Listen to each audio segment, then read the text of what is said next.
Hello friends, welcome to Tanuja's cooking creation channel. আশা করি আপনারা সবাই ভালো আছেন। তো আজকে আমি আপনাদেরকে এক বাটি আটা দিয়ে একটা খুব সুন্দর স্ন্যাক্স তৈরি করে দেখাবো।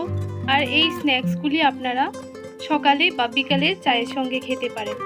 আর খুব অল্প উপকরণ দিয়েই এই স্ন্যাক্সগুলি তৈরি করা যায়।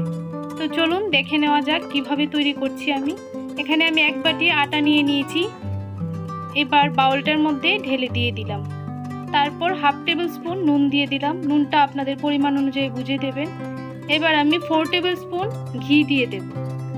আপনারা চাইলে এখানে রিফাইন্ড অয়েলও ব্যবহার করতে পারেন। আমি এখানে ঘি ইউজ করলাম।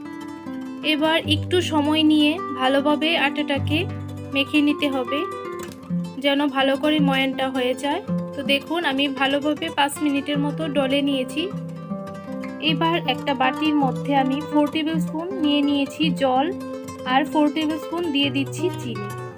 চিনি আর জলের পরিমাণটা সমান সমানই রাখতে হবে।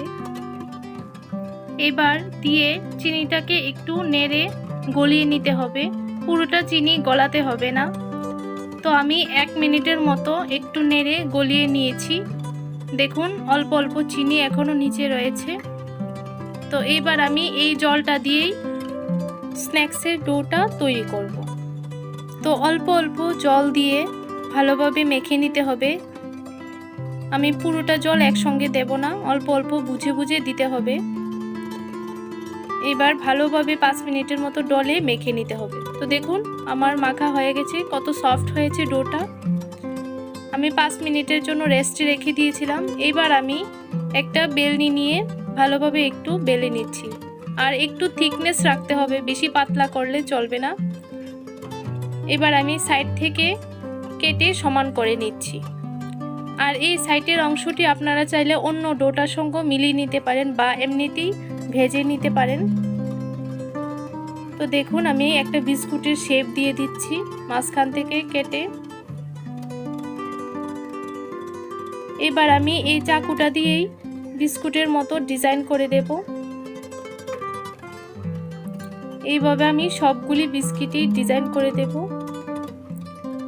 একবার বাড়িতে বানিয়ে খেয়ে দেখবেন, খুব টেস্ট হয়, খেতে খুব ভালো লাগে। আর বাচ্চাদের স্কুলের টিফিনেও দিয়ে দেওয়া যায়, খেতে খুব টেস্ট হয়। আমরা বাইরে বাজার থেকে যে বিস্কিটগুলি কিনে আনি, সবগুলি বিস্কিট তো স্বাস্থ্যকর হয় না।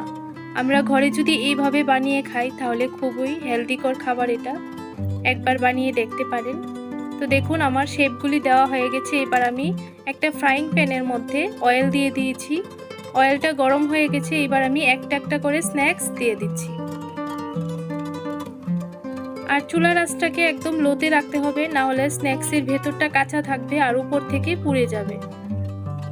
তো আমি 2 মিনিটের মতো সময় নিয়ে ভালোভাবে স্ন্যাক্সগুলিকে ভেজে নিচ্ছি।